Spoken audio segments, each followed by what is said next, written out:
You're listening to Inclusive AF with Jackie Clayton and Katie Van Horn.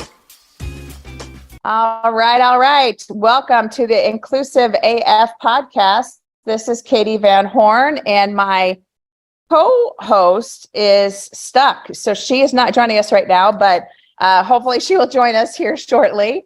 But we want to get started and have a great conversation with our latest guest and talk about some of the current events that are going on and what his organization does. So, Stefaan, I'm going to turn it over to you. Would love for you to introduce yourself and share a little bit about who you are, your identity, and we'll go from there. Absolutely. Thank you very much, Katie, for having me on the show. It's really awesome to be here. So my name is Stefaan De Vreese. I'm from Belgium, born and raised in Belgium, and I'm the founder and the CEO of Titanology. And Titanology is a business development platform for LGBTQ plus business owners. It's something that I started after COVID hit.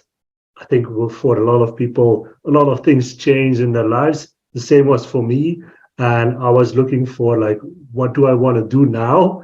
Because everything that I was doing just halted, like it was done. So I had to find something else, let's say. And I really wanted to do something for our community because I wanted to find my place in the community as well. And then it made so much sense to combine my experience of coaching, of business building, entrepreneurship, and doing it for our community. It made so much sense that I started to do Titanology.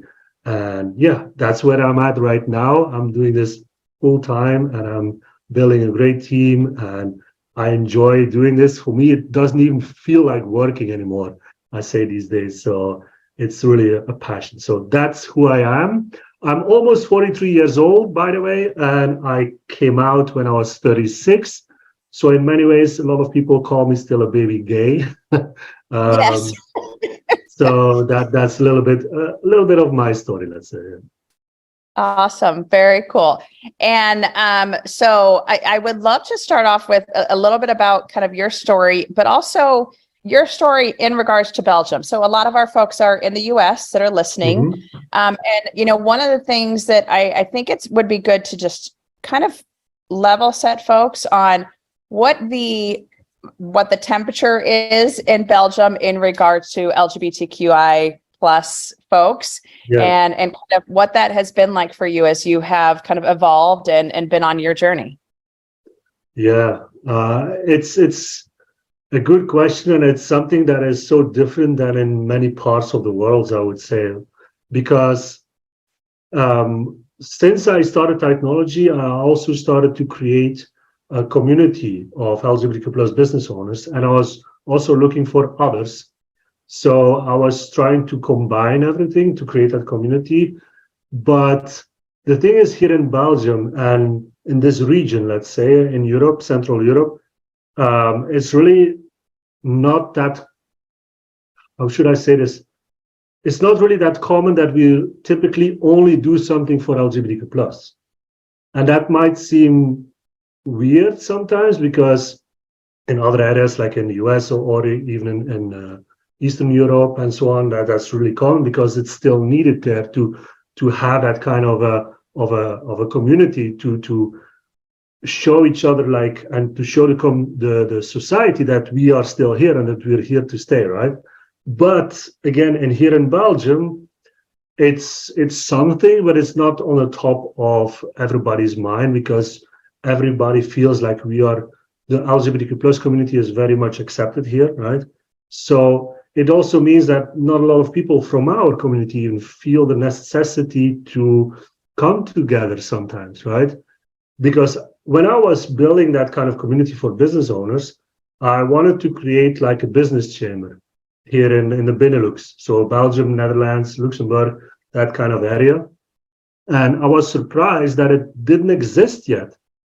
And many of the comments that we got was like, yeah, but why is this needed? Why would you create something specifically for the LGBTQ plus community? Everybody's the same right now, right? And that's like a little bit the feeling here in Belgium, I would say, in the Netherlands even more, right? And that's different with what we're seeing in other places, even in the US right now, with what's happening with all these bills. Let's say it's crazy to see this happening. And that's if we look at that from within Belgium, let's say, we find that crazy. Like we can't really believe like what's happening right there.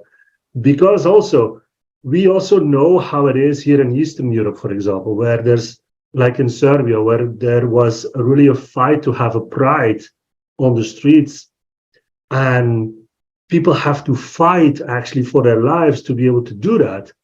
And then if you see how the US is treating this, it's like, I don't know, it's weird, yeah.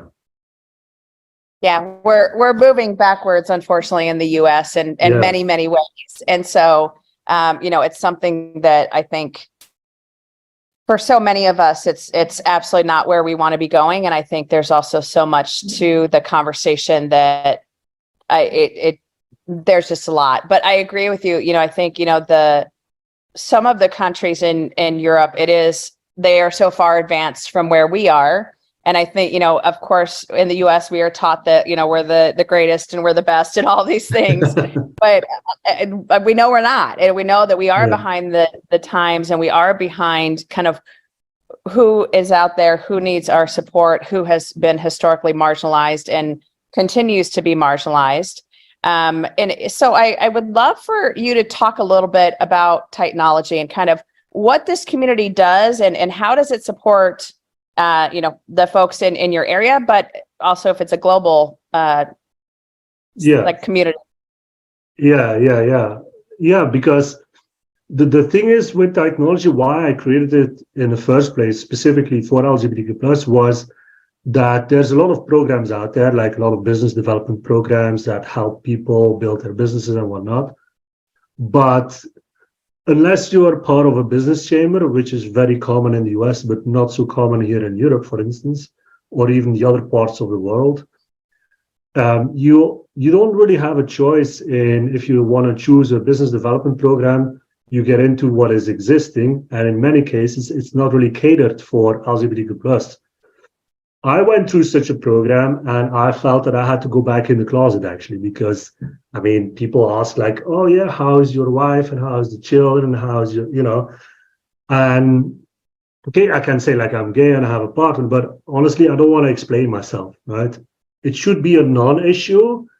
And I just want to talk about building business, but I also don't want to not talk about it, if that makes sense, right?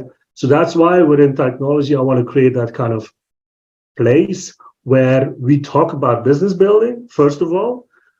But if it's something comes up that is about the LGBTQ+ community, we can talk about it. It's not an issue. Like if you're trans, if you're lesbian, whatever it is, right? It doesn't really matter. If you have an issue, if you have something specific that relates to the community, then we can immediately talk about it without having it to be weird, right? I have some business owners that told me like, yeah, if we have to go to customers, then the first thing is like, yeah, how's your partner and then how's your kids or whatever, And again, for everybody, it's the same. Like it feels like you have to explain yourself. I don't want to do that. I don't want anybody to have the feeling to do that. So that's a big one for us, for Titanology. And at the same time, for me, it's also important to show society that it's not because we're LGBTQ+ that we can only do a colorful cookie bakery or being a hairdresser or something like that, right? We are so powerful. I want to bring that story. I want to bring that message that we are so powerful, more powerful than we think. We can do anything we want to. I want to also help people that want to do that. I want to build their business around their passion and show society that we can become big businesses or just a good accountant or whatever we want it to be, right? And I think those two pieces are very important to me, are very dear to my heart, is the philosophy and the vision of Titanology. And I want to bring this message across the world, really, and show everybody that it shouldn't matter if we're part of the LGBTQ+, but if we are, that people realize that it makes us even more powerful and more unique, so that it's almost becoming a uniqueness within our business that can differentiate ourselves from others. Because we look at things differently. If you think about it, we are so open-minded that we tackle problems differently, which is good. I mean, in many cases, it's good to have something else than what has been done for 20 years already. So, yeah. I think that's great. And I would be interested to know, what is the response been, and, kind of breaking this out into two different pieces, what's the response been from the other business owners that are joining this group? But then also, what has the response been from your customer base or from new customers that are coming in? I mean, everybody that joins us understands the philosophy and understands why we do this, right? We occasionally get the response, like if we ran some ads, for example, on Facebook, and we got even the comment that we are discriminating people because we would do it specifically for LGBTQ+. Like, even those comments we still get, right? But I would say, like, look, everybody that we have worked with until now are very happy with what we're doing. We have allies as customers as well. So anybody that feels comfortable being surrounded by LGBTQ+ people and entrepreneurs, they are welcome, right? And I wouldn't want to work with anybody else anyway, right? If they wouldn't support the community, why would I even want to work with them? And I say this as well to our customers, to LGBTQ+ business owners that feel almost a fear to express the fact that they are part of our community. I tell them, like, look, would you even want to work with people that wouldn't support you with this? And I would say no, right? I mean, you wouldn't want to work with those kind of people anyway. So that's my take on it. So I would say it's a non-issue, but it's still something we need to bring on the table every single time, that it's not because we're LGBTQ+ that we cannot do more than what you think we can, right? And if it's not an issue for them, let's just grow together. That's how it is. Yeah.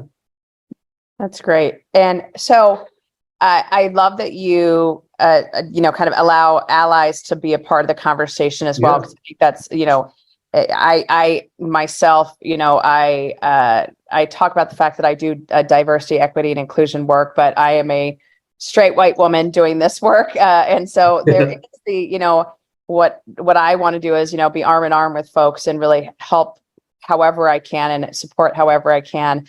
And that does include voting with your dollars. And, we talked about that in the US, and I'm sure, in the EU as well, that it is how do you think about the leverage that is there from a dollars perspective, or euros or whatever we want to talk about, I should say. And, what are, like, how do you think about that? And how do you talk about that as, the leverage of the actual dollars in this community and how that really impacts things? Are you in transportation and logistics? Well, this podcast is for you. Every week, Truck and Hustle takes you on a journey to learn the ins and outs of the trillion-dollar transportation industry. Hear from real people and business owners just like you who are crushing it in their own transportation niches. We pull back the curtain, peek under the hood, and help you find out where the opportunities are so that you can take advantage and build your own $1 million transportation empire. This is insider information that you can't find on Google. So if you're ready, let's take your transportation business to the next level. Join me, Ramel Watley, every Tuesday for a new and exciting episode of Truck and Hustle. Honestly, it would be more related to if you would target B2C almost. In the conversation B2B, to be honest, I haven't had that conversation that much about the fact that we have a bigger buying power. We do, right? There are studies about this. There are numbers about this. I mean, if we did the study for the Business Chamber here in Belgium, we came up with an amount of 72,000 LGBTQ+ businesses here in this region alone. So there's many people doing already businesses, and we have a big buying power. But if we're talking about how to leverage what we have, yes, if you're targeting LGBTQ plus, it's something to keep in mind. But at the same time, let's just work from our power as being open-minded, creative, doing things differently than so much about looking at like, yeah, let's target the LGBTQ plus community because they have a lot of money, right? We are very sensitive here about pinkwashing and so on, even if it's B2B between businesses from our community. That is still a very sensitive topic. Also, making profit, for example, is still a sensitive topic within the community. So I don't talk about it that much, to be honest, right? I just talk more about the fact that our skills, our mindset, our way of doing things is more important than anything else. Absolutely. I love the way that you're thinking about that. And I love that it is almost, I won't say a non-issue, but that it is hey, we're trying to really focus on how do we help these businesses. Yeah. So let me put myself in the shoe. I am a small business owner. So let me put myself into the shoes. And, if you are part of the LGBTQ community and you have a small business, what are the services, what are the things that you're going to help these businesses do and help them obviously to increase sales, all those good things? Yeah. We really help people to build a business that doesn't rely on themselves alone to run, right? Like, why did we build a business? Why did we start a business? In many cases, we wanted to create freedom for ourselves, right? We were stuck in a bad situation on our job, whatever, and we wanted to create something for ourselves because then we have the freedom to do whatever we want and to build our life of our dreams. So that's what we want to help everybody with, right? If you're in business for a couple of years already, maybe you're stuck in doing everything yourself still, or you're not able to scale beyond what you have right now. Or if you're just starting out, you just want to know what are the basics, right? In any case, what we want really to do is to help everybody to build a business of their dreams around their passion so that they can take the freedom, they can achieve the freedom. And one of the catchphrases that we used these days is like, we want to help you build a business that can allow you to go on a 4-week holiday without the business breaking down around you. And if you come back, that it even runs better than before. I think if you think about that, a lot of people will get that, right? Yes. It means that, we work on all different levels. I would say the most important ones are the systems, right? Is the team, very important, is leadership as well. And then you have some more specific things like automation or like how to increase profit, but also the strategy around all of that. So we look at these kind of components to improve those components. But in the end, again, it's about creating that freedom. And one of our big, hairy, audacious goals, as we call them, is, for me personally, for Titanology, we want to eradicate LGBTQ plus business failure. That means that if somebody wants to start a business or runs a business, we want to make sure that they never have to go back to working in a bad situation, 9 to 5 or anything like that. If they want to build a business because they're passionate about it, because they want to have that freedom, I want to make sure that they get every single support that they can get to get that. That's what I want for them. I think, well, first, that is a very big, very audacious goal. I agree. And I think that that's part of, the conversation. And we know, and I can only quote kind of the US stats. I don't know globally, but for small business owners, to get to 1 year, to get to 5 years, it is a very complicated situation. Yeah. And so many businesses do fail for so many reasons. And so I love that you have this, the coaching and the, kind of the support available for those things, like, for myself, the things that you just don't realize. Okay, taxes. Yeah. Do you have an accountant? Do you have all of these different things that you just, if you've never done it before, you don't know. And so Exactly. having that support system is just critical. So I love that you're doing that. And oh, go ahead. no, like I wanted to add to this is not just the coaching, but also to creating that community. Mm-hmm. Also being part of a group of people that are doing the same thing from our community, right? Because what I also see, Katie, is that a lot of people from our community are even scared to start their own business. Mm-hmm. Because in many cases, we have gone through a lot ourselves, right? I mean, the coming out story and whatnot. And a lot of people are reluctant to start a business because they feel like, okay, but then I'm just going to go back into that kind of stressful situation and whatnot. But I try to turn that around, and I would say to anybody, like if you've gone through the hardship of coming out and so on, it creates that kind of resilience that you actually need to build a good business. So honestly, we are better equipped to run a business than anybody else, if you look at it that way. So I try to really make it a positive thing. And again, being surrounded by people that have gone through a lot of these hardships, that can talk about it freely, that there's no holding back. There's no fear of telling somebody what you have gone through. I mean, that's so powerful to have that. Where do you have that actually within our community? And that's for me very, very important as well. Well, and I'm kind of pulling things together, and tell me if I'm going down the wrong path, but you mentioned earlier, you don't want to always have to talk about it or lead with, here's my story, or here's my family, or whatever that might be.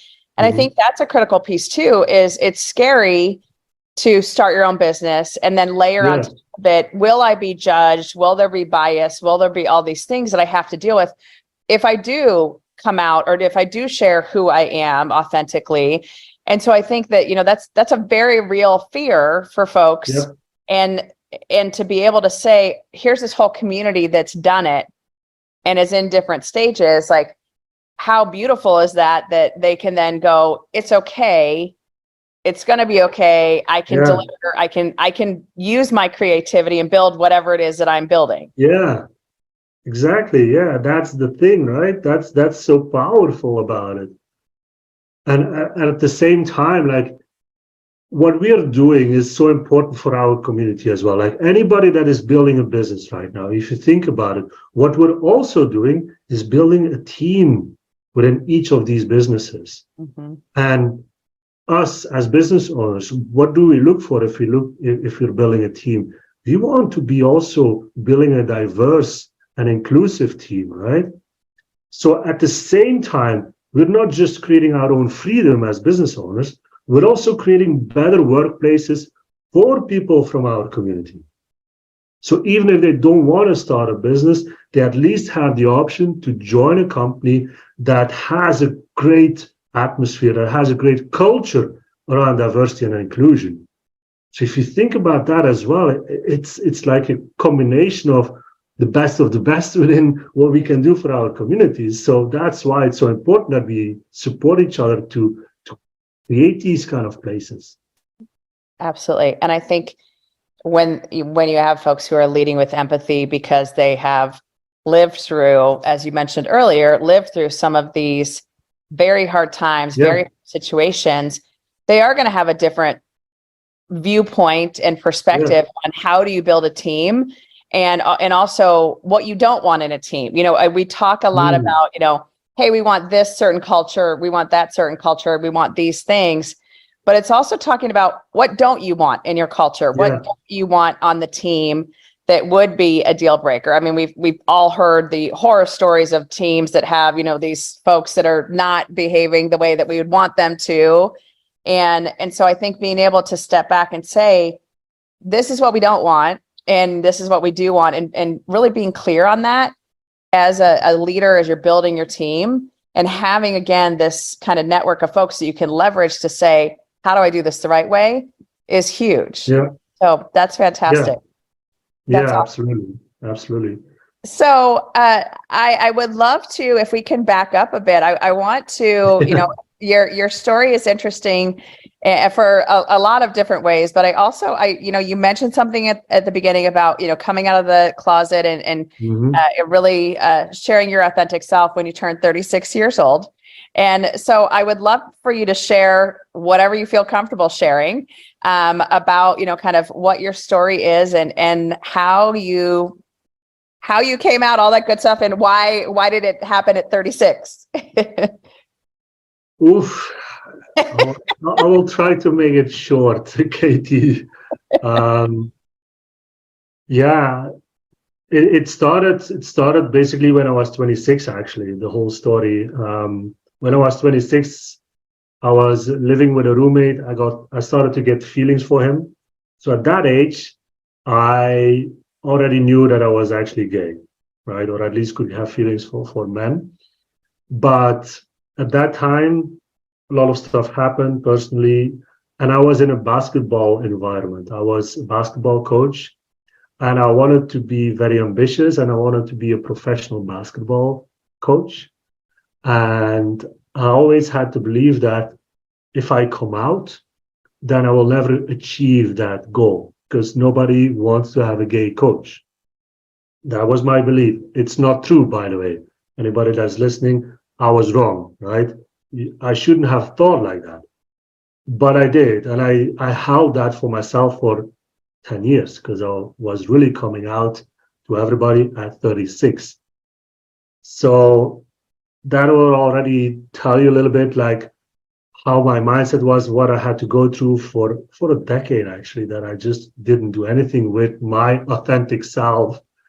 And then at 36, the basketball club where I was coaching said they don't want to work with me anymore. And basically my world crumbled down. Like I had nothing to show for anymore. Like basketball was done. I was not happy about it. So I just cut all ties. And I said to myself, look, I was holding myself back for a decade for this. Like, no way, there's no way in hell that I'm going to continue like this for the rest of my life. So I decided there and then that it was time to step into my authentic self and to come out and to live the life as a true authentic gay man. Now, it took a couple of more years before I really found my place in the community. Like I said, like it took COVID actually to also make me realize that I hadn't found my place yet, right? And that's how it really transitioned from trying to catch up all the time that I lost, because between 36 and what was it, 2021, so about 5 years that I was just living the life and doing whatever and trying everything and everything. But that didn't make me feel like really fulfilled or anything like that. Like I was always thinking like, is this it? Like really?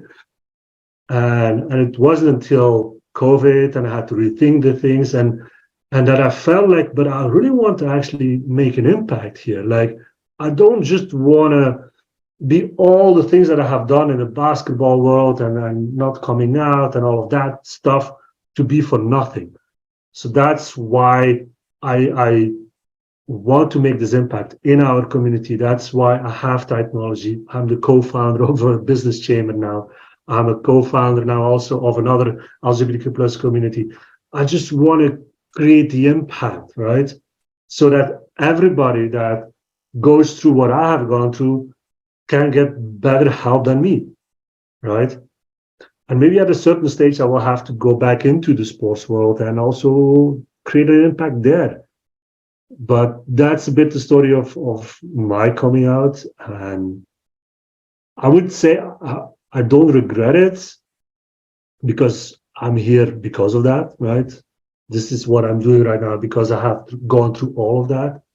So I'm using it in a way to power myself, to tell myself that I can do this, that look what I have built here, and to show people that it is possible as well. So yeah, that's the story, the backstory of all of it. Well, thank you for sharing that. I appreciate it. And I know, for for our listeners, I think a lot of times we'd like to hear these stories, and I also like folks to share them, because humanizing this work and humanizing groups that have been historically marginalized, I think that's also where we start to change the beliefs and feelings and all of that, and that's really where we start to see the impact. So even the fact that you were a late bloomer, or whatever you want to call it. But I think it's also the being able to say, let's step back and also figure out what makes sense for you, and being able to, it's interesting because, you're talking about at 36 coming out, or, the 26 to 36, just trying to figure out who you were. And I think for so many of us, we can absolutely relate to that we all went through that process of who are we, how are we going to show up in the world, what is the impact? And I think especially for, our generation that's working right now, impact is such a critical piece to the puzzle. And I think even more so now with COVID and so many of the other things that we're seeing happening in the world. And so, I love that impact is it keeps coming back to that. Crucial. Great. That's great. Crucial. So tell me, what's next for you, and what are you working on next? What's coming up next?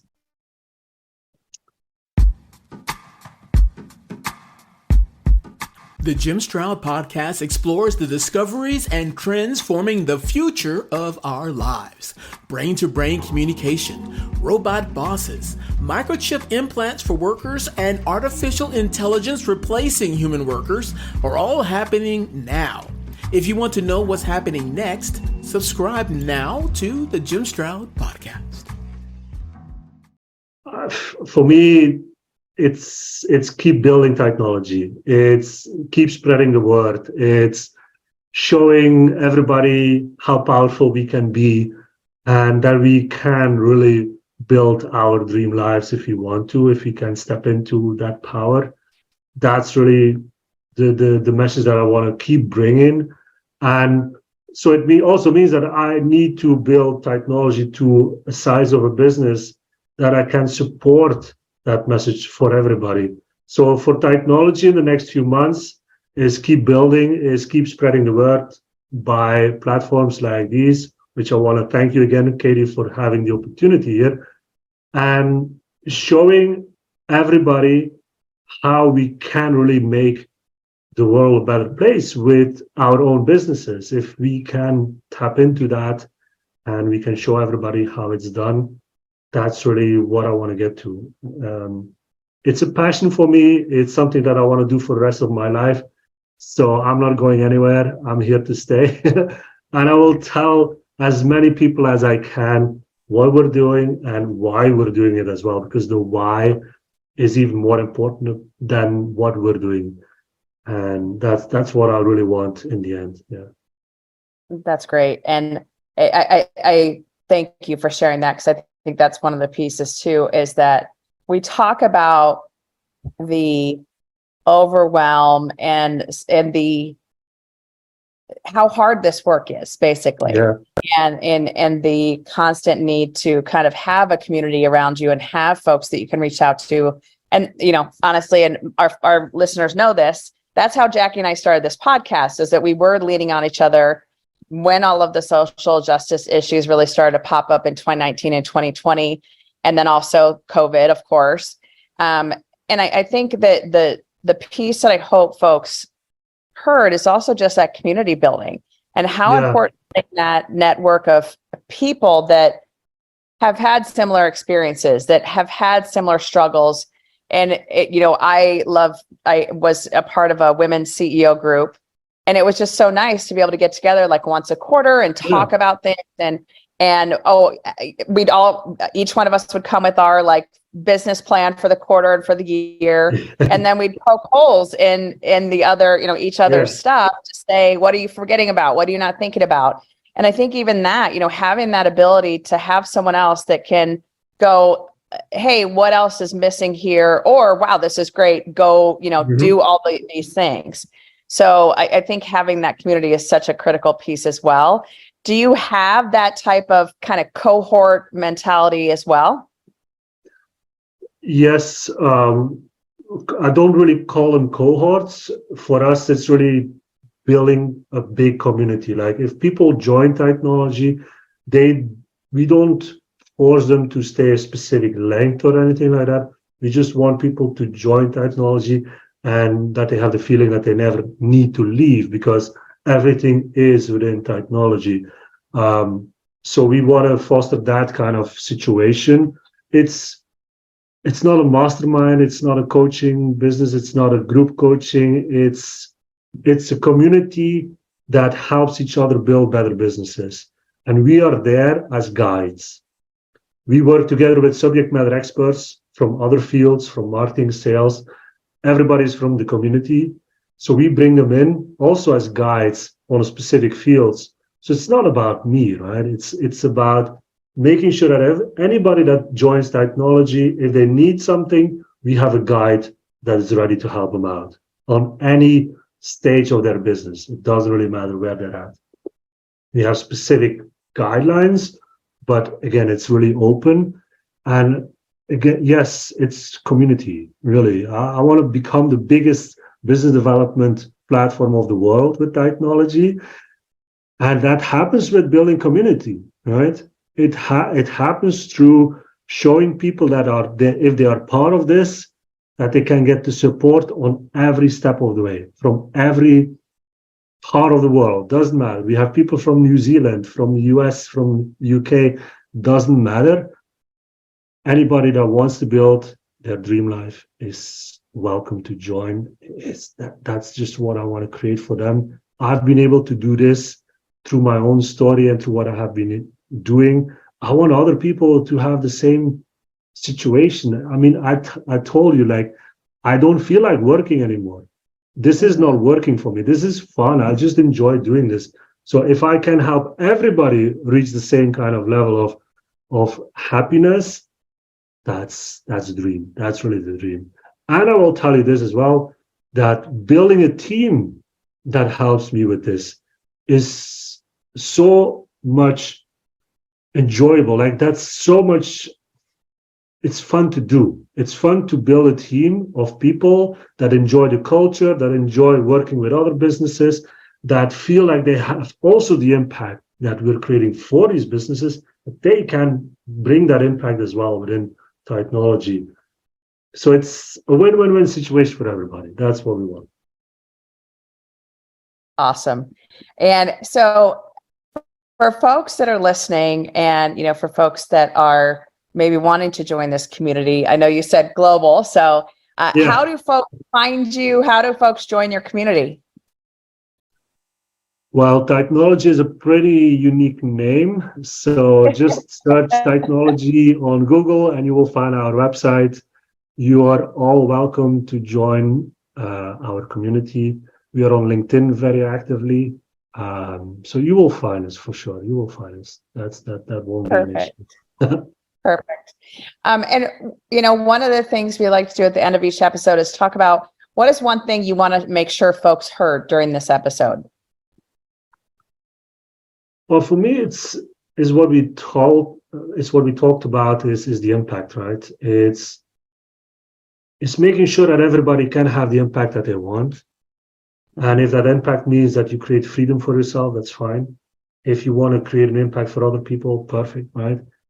And that people also recognize that with our power that we have, and we can show society that we are here to stay. We can build some beautiful businesses. We can build some beautiful communities.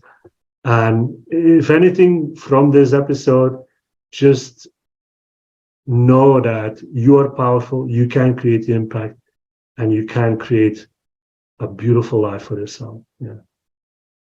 That's awesome. And I kind of will echo your sentiment and say the same thing.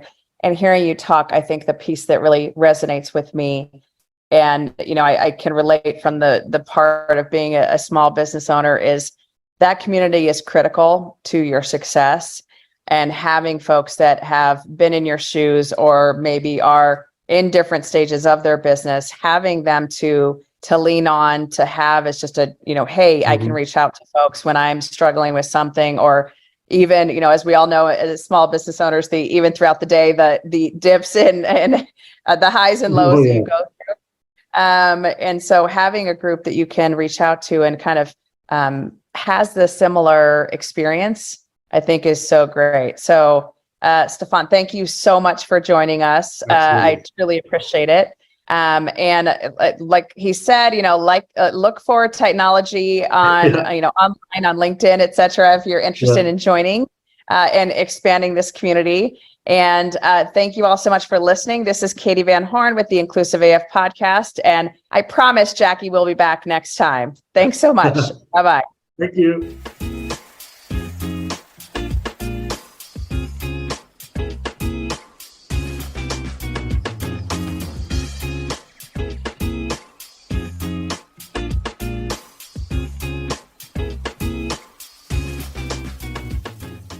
Are you in transportation and logistics? Well, this podcast is for you. Every week, Truck and Hustle takes you on a journey to learn the ins and outs of the $1 trillion transportation industry. Hear from real people and business owners just like you who are crushing it in their own transportation niches. We pull back the curtain, peek under the hood, and help you find out where the opportunities are so that you can take advantage and build your own $1 million transportation empire. This is insider information that you can't find on Google. So if you're ready, let's take your transportation business to the next level. Join me, Ramel Watley, every Tuesday for a new and exciting episode of Truck and Hustle.